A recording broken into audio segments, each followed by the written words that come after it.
menyepelekan orang lain, lalu berlaku secara tidak objektif, merasa paling benar dan paling baik dapat membawa seseorang dalam menyikap segala hal. Ujub juga cenderung mengabaikan bahwa setiap nikmat datang dari Allah Subhanahu wa Ta'ala. Jemaah rahimakumullah. Sedangkan yang ketiga yaitu sederhana saat kaya ataupun miskin.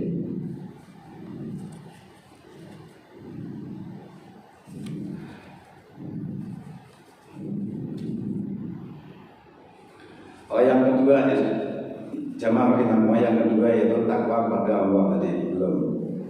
Takwa bermakna melaksanakan seluruh perintah Allah dan menjauhi larangan-larangannya. Ini merupakan tanggung jawab yang tidak sederhana. Karena menurut seorang hamba, secara total patuh dan pasrah hanya kepada Allah. Sebagian kita paham ketika disebut kata takwa, mana yang terbayang sekedar melaksanakan sholat, puasa, haji, dan perkara ubudiyah lainnya. Padahal takwa mencakup seluruh gerak lahir dan batin, serta akidah, syariah, dan akhlak. Dalam hadis di atas disebut takwa fi sirri wal alaniyah, artinya takwa dalam setiap keadaan. Takwa menuntut seseorang hanya takut dan malu pada Allah Subhanahu wa Ta'ala.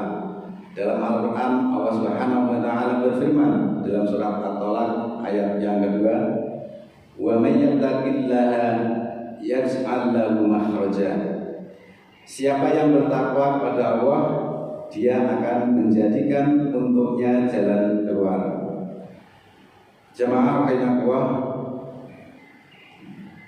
berkata benar dalam kondisi ridho maupun marah, yaitu yang kedua tadi. Dalam riwayat lain, berlaku adil dalam kondisi ridho maupun marah.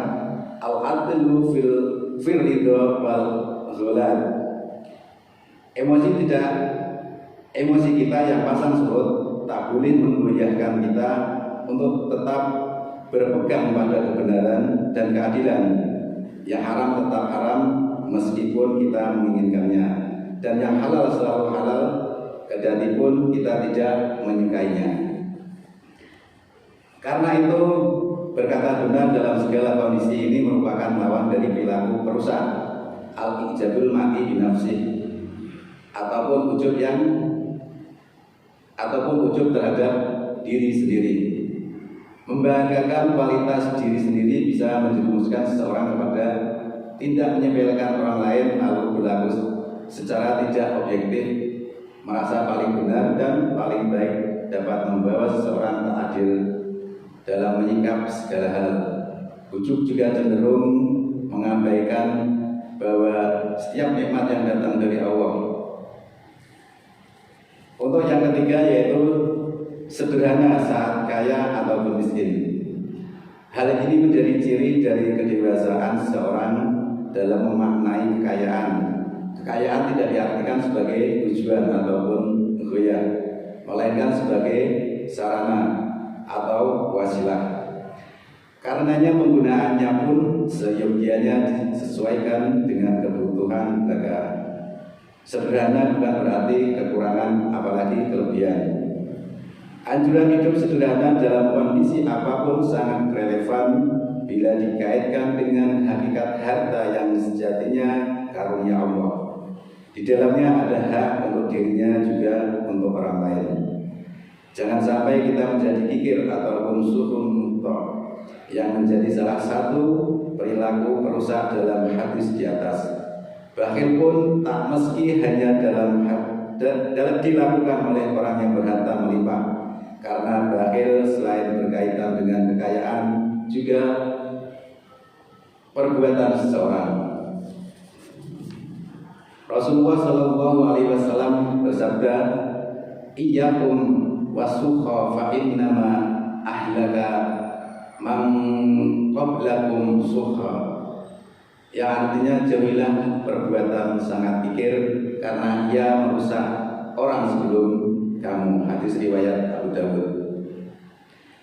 Ketiga, hal di atas berhubungan saling terkait antara satu dengan yang lain, meski terklasifikasi masing-masing tiga sikap, namun sejatinya semuanya bermuara pada pilihan apakah kita memposisikan Allah sebagai tempat bergantung dan muara tujuan, ataukah selainnya termasuk orang lain, kekayaan dan ego diri sendiri.